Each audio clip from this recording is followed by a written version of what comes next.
So, you're just gonna sit here and drown your sorrows? You think your wife is falling for some other guy and you're just sitting around doing nothing? What in the world, Mark? Mandy demanded, sliding into the booth across from her brother. Mark looked up from his drink with tired eyes. What do you want me to do, sis? Do you think I should attack the jerk and smash his face in? Will that make Ginny come running to my side? No, I don't want you to end up in jail, but you gotta fight for her. Mandy leaned forward, her face flushed with indignation. Why? Why do I have to fight for her? Mark countered. She's my wife. I chose her as the one and she accepted my proposal. I thought I beat out all the competition 5 years ago. Mandy rolled her eyes. Men, you can't be that clueless. You have to fight for her love. You have to prove to her that you're the one she needs to be with. Mark shook his head firmly. No, I don't. I did that when we were dating. I proved to her I was the best choice. She agreed to stop dating other guys. We got engaged and spent a year learning if we were truly compatible with each other. Then she stood up in front of God and everyone we knew and vowed to be faithful to me forever. Now you're telling me that meant nothing. You can't be that naive, Mandy scoffed. Yes, she married you, but you still need to fight off all the guys looking to take her away from you. Why? Why do I need to do that? Mark's voice rose slightly. Isn't that her job? Shouldn't she be fighting off the guys that come sniffing around? Oh my God, bro, you can't be serious. Mandy threw her hands up. Ginny is a beautiful woman. Guys are going to be after her all the time. You have to protect what is yours. She's not a prize pig or a fancy piece of jewelry. She's my wife, Mark replied evenly. She has free will to do anything she wants. Of course, she usually gives my opinion some consideration, just as I do for her when making a decision, but ultimately, it's her decision to make. Yeah, sure, free will and all that good stuff, but she's still your wife and you can't let her do stupid stuff with other men, Mandy insisted. Mark sighed deeply. So what should I do? I can't lock her up. She's a CPA with a great job, so she's out in the world every day. I can't watch her 24/7. I have a job and responsibilities. She's my wife. I'm supposed to be able to trust her. But Marky, a woman likes to see her man make an effort to protect her against all the hound dogs out there, Mandy said. Sis, are you forgetting about what happened to Jason Hadley? Yeah, that's what I'm talking about. Mandy nodded vigorously. You beat that jerk senseless right there at the community 4th of July party. It took 3 guys to pull you off that creep. Everyone knew you were protecting Ginny, fighting for your woman. Exactly, I was protecting her because he was groping her and she was trying to fight him off, Mark explained. He grabbed her when I left to go buy us another beer, but she was tougher than he thought she'd be, and I got back sooner than he expected. When I pulled him off of her, I was in a rage and nearly put the stupid guy in the hospital. Exactly! That's what I'm saying, Mandy exclaimed. You fought for her then, and you need to fight for her now. It's not the same, Mark said quietly. I would gladly risk my life to save her, if she wanted to be saved. She's been flirting and going to lunch with Tom ever since he joined her division 8 months ago. He's not forcing her to do anything. She doesn't need or want to be protected from him. She's doing exactly what she wants to do. And you're just sitting here letting her get away with it. Mandy pounded her fist on the table. Mark ran a hand through his hair. I've tried. I kind of felt something was wrong 6 months ago. I tried talking to her, asking what was going on. I tried to put more effort into showing her how much I love her. I gave her flowers, took her out dancing, and bought her a nice necklace. I tried extra hard to please her in bed and paid extra attention to her when we were just hanging out. I complimented her constantly and sent sentimental cards to her office. He took another sip of his drink. I tried talking to her to ask her what was going on, and she denied there was any kind of problem. She said I was just being foolish and worrying about nothing. She kind of returned to her old self after that, but it only lasted a couple of weeks. His expression darkened. Then you saw her having lunch with him at Victoria's, and you knew something was not right. You saw what I felt. Something was developing between them.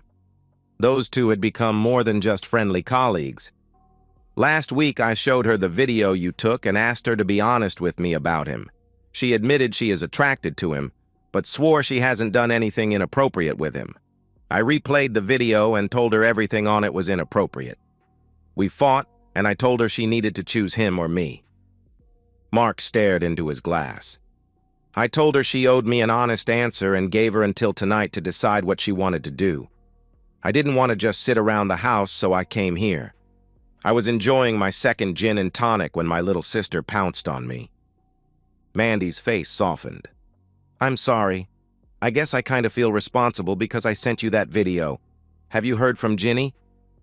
Firstly, you are not responsible, she is, Mark stated firmly. Secondly, yes, she called me. She's at home waiting for me right now. I was just trying to sort things out in my mind before I faced her. Your outburst actually helped me do that. Thanks for caring, sis. When Mark arrived home, Ginny was waiting in the kitchen. Hi, I made us a pot of coffee. Would you like some? She asked, her voice unnaturally bright. Sure, Mark replied. Sorry I'm a little late. I ran into Mandy and she talked my ear off. Yes. Well, your sister does like to talk, Ginny said with a forced chuckle. Mark took a deep breath and let it out slowly. Ginny, I think I deserve full honesty from you.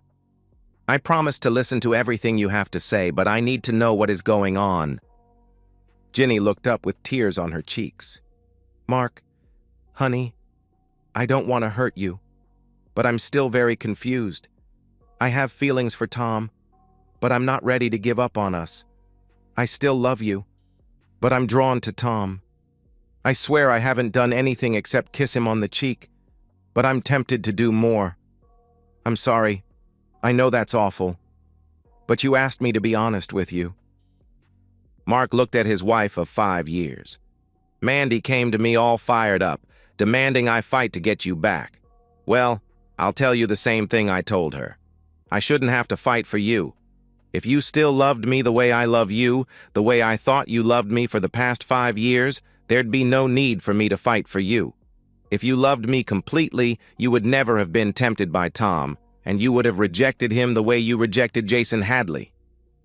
A flash of revulsion raced across Ginny's face at the mention of Jason Hadley. Then it slowly turned to shame as her face flushed red. But Mark, I do still love you. I don't want to lose you. I'm just confused by my feelings for Tom. Please, Mark, just give me a little more time to sort things out. I want to explore those feelings, but please don't give up on us, she pleaded. Mark stood, slipped off his wedding ring, and dropped it on the table. No, Ginny, don't you see? You're the one that gave up on us, not me. The divorce proceedings began the next day.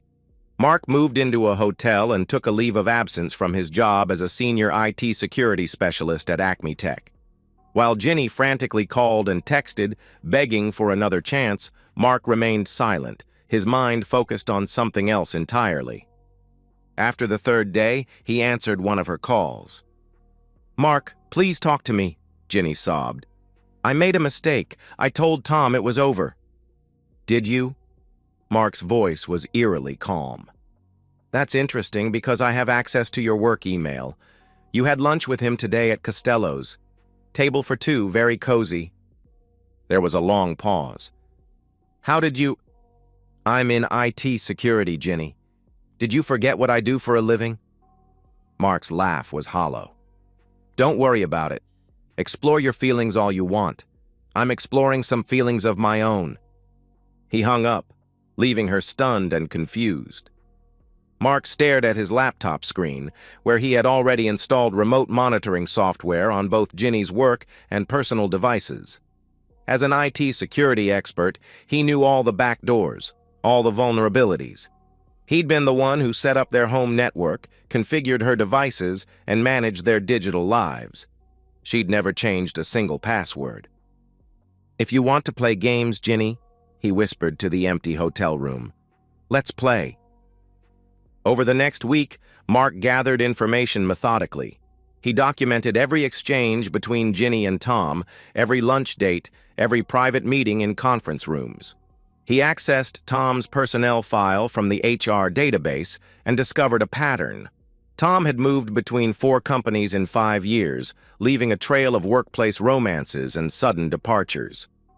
Mark also discovered that despite Ginny's claims that she had ended things with Tom, their relationship had escalated. The emails and texts became increasingly intimate, and hotel receipts showed they had met at the Westwood Inn twice that week. When Mandy came to visit him at the hotel, she was shocked by the transformation in her brother. Gone was the heartbroken man drowning his sorrows. In his place sat someone focused, calculating, and cold. "What are you going to do?" Mandy asked, eyeing the multiple screens set up in his room. Mark smiled. "I'm going to make sure they both get exactly what they deserve." "Mark, I know I told you to fight for her, but this—" Mandy gestured at the monitors displaying Ginny's email inbox, her calendar, and a GPS tracker showing her current location. "This is scary." "Is it?" Mark looked genuinely surprised. "I thought you'd be proud. I'm finally doing something." "This isn't what I meant." Mandy's voice was quiet. "I'm worried about you." "Don't be," Mark assured her. "I know exactly what I'm doing." 3 weeks into his surveillance, Mark had everything he needed. He'd compiled a dossier on Tom's history of workplace seductions across multiple companies. He'd documented every lie Ginny had told him during their marriage and since their separation. He'd even recorded their intimate encounters at the hotel by hacking into Tom's laptop camera and microphone. It was time to move. Mark's plan was elegant in its simplicity: maximum damage with minimum risk to himself. First, he transferred $150,000 from their joint savings account to an offshore account he'd established. It was technically half his money, but the timing would make Ginny look like the one who had emptied the account. He then used Ginny's credentials to access her 401k and requested a hardship withdrawal, directing the funds to a different account he controlled. Next, he composed an email from Ginny's work account to the entire company, including the CEO and board of directors. The email contained screenshots of her intimate conversations with Tom and a confession of their affair, along with an admission that she had embezzled company funds to finance their rendezvous. He scheduled it to be sent automatically in 3 days. Using Tom's email account, he sent a similar message to HR, but with an added twist: accusations that Ginny had been pressuring him into the relationship and threatening his job if he didn't comply. This email was scheduled to send an hour after Ginny's. Mark then contacted their mutual friends, in-laws, and neighbors, using spoofed email addresses that appeared to come from Ginny. Each message contained different private confessions about her affair, her unhappiness in the marriage, and fabricated stories about Mark's supposed failings as a husband. Some emails suggested Mark had been abusive, others that he was impotent, and still others that he had his own affairs. Finally, he used Ginny's identity to apply for a dozen high-interest credit cards and maxed them out on non-refundable travel packages, expensive electronics delivered to abandoned addresses, and donations to controversial political organizations that contradicted her public values. The night before his plan was set to unfold, Mark received an unexpected visitor. Carl Jennings, his boss at Acme Tech, knocked on his hotel room door. "You need to stop this, Mark," Carl said without preamble. Mark's face betrayed nothing. "Stop what?" Carl sighed heavily. "The company monitors unusual access patterns. Did you think IT security wouldn't notice you accessing HR files and email servers you have no business being in?" "I don't know what you're talking about," Mark replied coolly. "Yes, you do." Carl stepped into the room uninvited. "I convinced them it was just you working on a security audit from remote. But I know what you're doing. I'm not here as your boss. I'm here as someone who cares about you. This revenge scheme will destroy Ginny and Tom, yes, but it will destroy you too." Mark's face hardened. "She deserves everything that's coming to her." "Maybe she does," Carl acknowledged. "But do you deserve what this will turn you into?" I'll be fine, Mark said dismissively. Carl shook his head sadly. No, you won't. Trust me, I know. 10 years ago, my wife left me for my business partner. I had the means to ruin them both, and I did. I exposed their affair to everyone we knew, destroyed his reputation in the industry, and made sure she lost custody of our kids. Carl's voice grew quieter. Want to know what it got me? Years of therapy for my children, who hated me for what I did to their mother. A reputation as someone unstable and vindictive, and a hole inside me that nothing could fill. This is different, Mark insisted. It's never different, Carl replied. Revenge always costs more than you think you're willing to pay. After Carl left, Mark sat staring at his laptop for a long time. His finger hovered over the key that would cancel all his scheduled actions. Then he remembered Ginny's words. I want to explore those feelings, but please don't give up on us. He closed the laptop without pressing anything. The plan would proceed. The destruction was swift and complete. At 9:03 a.m., Ginny discovered that their joint savings account had been drained. At 9:17 a.m., her 401k provider called to confirm her withdrawal request. By 10:30 a.m., she was in her boss's office trying to explain why she couldn't access her email when the first credit card company called about suspicious charges. At 11 a.m., her email to the entire company went out. By 11:15, she was escorted from the building by security. At noon, Tom was called into HR to respond to his own email that had just been sent, accusing Ginny of sexual coercion. By 2 p.m., Ginny's phone was exploding with messages from friends and family responding to the various confessions she had supposedly sent them.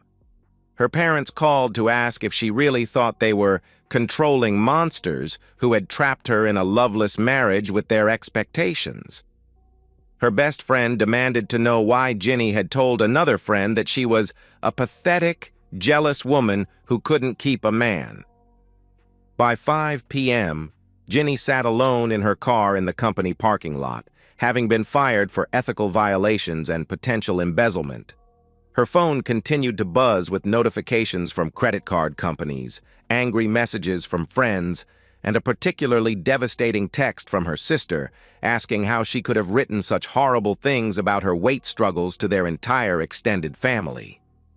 Tom had already blocked her number after she tried to call him about the HR meeting. He had his own problems to deal with, as Mark had also sent an anonymous package to his wife, containing evidence of not just his affair with Ginny, but 3 previous workplace relationships. Through it all, Mark watched from afar, using the spyware on Ginny's devices to monitor her desperate attempts to understand what was happening. He saw her panicked emails to the bank, her pleading texts to Tom that went unanswered, and her increasingly frantic calls to friends who refused to pick up. That evening, Mandy called him. "What did you do?" she demanded. "Ginny just showed up at my apartment sobbing. She's lost her job. All her money is gone, and everyone she knows is getting horrible emails supposedly from her." "I have no idea what you're talking about," Mark replied calmly. "Don't lie to me," Mandy hissed. "This has your fingerprints all over it. It's too perfect, too coordinated." "Sounds like karma to me," Mark said. "Is she still exploring her feelings for Tom?" "She says he won't even talk to her now," Mandy replied. "Mark, this is cruel. Even for what she did, this is too much." "Is it?" Mark asked. She was willing to throw away 5 years of marriage to explore her feelings. Actions have consequences, sis. "She's talking about moving back to her parents' house in Ohio," Mandy said. "She's completely broken." "Good," Mark said, surprised by the cold satisfaction he felt. "Tell her I hope it was worth it." After hanging up, Mark poured himself a whiskey and opened his laptop one last time. He had one final piece of revenge planned, an anonymous tip to the IRS about potential tax fraud, with carefully planted evidence on Ginny's laptop that would trigger an audit. His finger hovered over the send button. Then he saw it. A new email from Ginny to herself. like a digital diary entry. I don't understand what's happening. Everything is falling apart and I don't know why. I've lost my job, my friends think I've gone crazy, and even Tom won't speak to me anymore. Mark must be behind this somehow, but I never thought he could be so vicious. I deserve some of it for what I did to him, but not this complete destruction. I just wanted to understand my feelings for Tom. I never meant to hurt Mark this deeply. I still love him. I've always loved him. I was just confused and flattered by Tom's attention. Now I've lost everything that matters, and I don't know how to fix any of it. Mark stared at the screen for a long time. Then he closed the laptop without sending the IRS tip. He'd done enough. Ginny had lost her job, her reputation, her lover, and soon she would be leaving town altogether. The damage was complete. He felt a strange emptiness where he expected satisfaction to be. 6 months later, Mark sat across from his lawyer as they finalized the divorce. "You got everything you wanted," his lawyer noted. She didn't contest anything, not even the financial improprieties that mysteriously appeared in her records. Mark nodded. "Is it done?" "Just need your signature here," the lawyer said, sliding the papers across the desk. "She's already signed her copy." As Mark signed, he asked, "Have you heard where she ended up?" The lawyer shrugged. "Last I heard, she moved back to her hometown. Working retail, I think. Quite a step down from corporate accounting." Mark nodded again, feeling that same hollow sensation he'd grown accustomed to. The revenge had been perfect. She had lost everything while he maintained plausible deniability. No one could prove he was behind it all. He kept his job, his reputation, and even gained sympathy as the wronged husband. Yet somehow, victory tasted like ashes.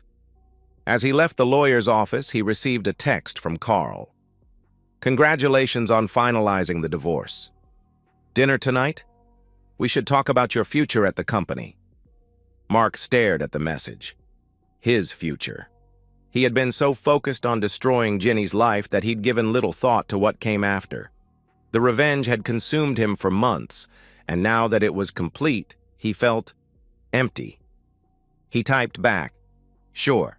7 p.m.? As he walked to his car, he spotted a familiar figure across the street, Mandy, waiting for him. He braced himself for another lecture about how he'd gone too far. "It's over," he said as she approached. "The divorce is final." Mandy studied his face. Was it worth it? Mark considered the question. He had orchestrated the perfect revenge. Ginny had lost everything: her job, her lover, her friends, her reputation, her financial security. She was now working a minimum wage job in a small town, living with her parents at 35. She had paid the ultimate price for her betrayal. "I don't know," he admitted. "I thought I'd feel different." "What do you feel?" Mandy asked softly. Mark struggled to find the words. "Nothing. I don't feel anything at all." Mandy nodded as if she'd expected this answer. "That's the thing about revenge, little brother. It doesn't give you back what you lost." Mark looked at his sister, suddenly realizing the truth in her words. His elaborate revenge had punished Ginny severely, but it hadn't healed his own pain. It hadn't restored his trust or his capacity for joy. It hadn't filled the void left by the end of his marriage. "So what now?" he asked. "Now you start over," Mandy said, linking her arm through his. "You built a new life once before, when you met Ginny. You can do it again." As they walked away from the lawyer's office, Mark wondered if he had truly won after all. Ginny had lost everything, yes, but in his single-minded pursuit of revenge, he had lost something too. Not his job or his reputation, but perhaps something more important. The part of himself that could feel something other than cold satisfaction at another's downfall. Still, as he remembered Ginny's betrayal and her casual dismissal of their marriage vows, he couldn't bring himself to regret what he'd done. She had made her choice. and he had ensured she faced the consequences of that choice. If there was a price to be paid for his revenge, he would pay it. Some debts, after all, were worth the cost. And so, we've reached the end of today's story. Was it what you expected, or did it take a twist you didn't see coming? I'm curious to hear your thoughts. Share them in the comments below, and let's get a conversation going. If this story kept you hooked, make sure to hit that like button. And if you're new here or just haven't subscribed yet, now's the perfect time to join our community. I bring you fresh, captivating stories every day, so click that subscribe button and turn on notifications so you never miss out. Thanks for watching, and I'll see you in the next one.